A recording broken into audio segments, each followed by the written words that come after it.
Welcome. Hello, it's your boy, Jeff Bezos. Today is the world debut of the Amazon Kindle, and we're gonna change reading as we know it. Lead developer Perry, if you could take it away, that'd be great. Nice joke, Dad. My name is Preston. The Amazon Kindle. It's a device showcasing an engineering feat of genius, an e-ink display. The e-ink display is made up of thousands of microcapsules. Each one contains hundreds of black and white ink particles of negative or positive charge. These are then sandwiched between electrodes. The particles will naturally attract to the side of opposite charge. Running different charges for each pixel renders your page. Electrophoresis is... what is electrophoresis? Gosh. Interns!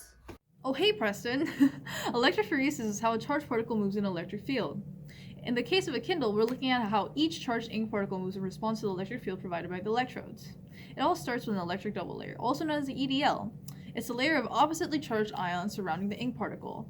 And in case of electrophoresis, the EDL is also the boundary layer of the particle. Fortunately, we can assume that it's thin due to the Debye-Huckel equation and the Debye constant.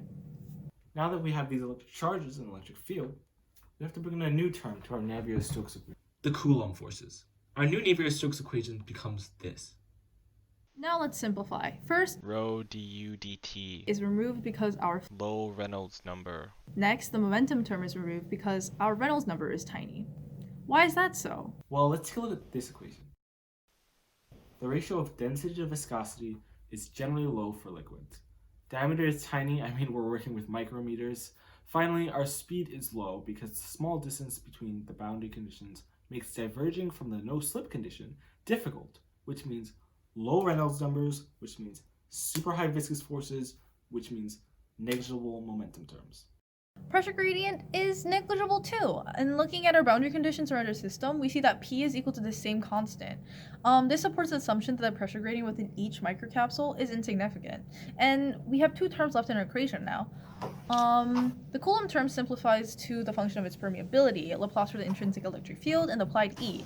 Let Why? be the distance away from the particle. And now that viscous flow term breaks down to this term because we're setting our coordinate system to our particle.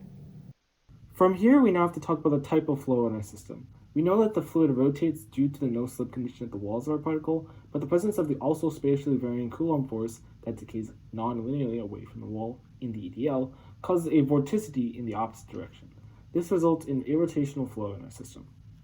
The equation can then be integrated with our boundary conditions, and this gives us this for our velocity of our particle. Putting it all together, we get this flow drawing of each ink particle within our electrophoretic microcapsule.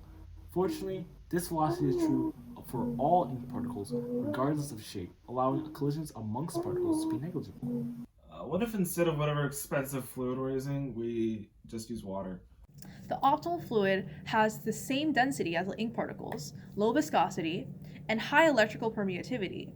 We could use water, but the density isn't the same, and water electrolyzes really quickly, which creates bubbles. Instead, we're using organic aqueous solvents to optimize for both response time and density.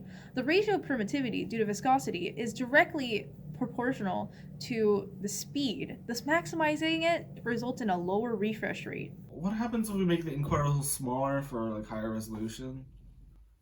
Unfortunately, any smaller particles than this would break down our thin EDL assumptions that we made at the beginning, causing unpredictable flow movement. Wow, these are surprisingly really good questions. So, do you have any more? Well, if you don't, that concludes our explanation. So we actually have a second presentation queued up. Give me a second. Oh wow, great explanation. Pierre, if you had anything to add, that'd be great. Even better the second time. Yeah. Preston doesn't have anything to add. Guys, go grab some coffee. Coffee? I literally haven't had a break in months. Oh my god. Thanks, Preston. Wow, you're funny. The coffee's for me, dummies. Who hired you again? Oh, wait, that's right. You're not getting paid.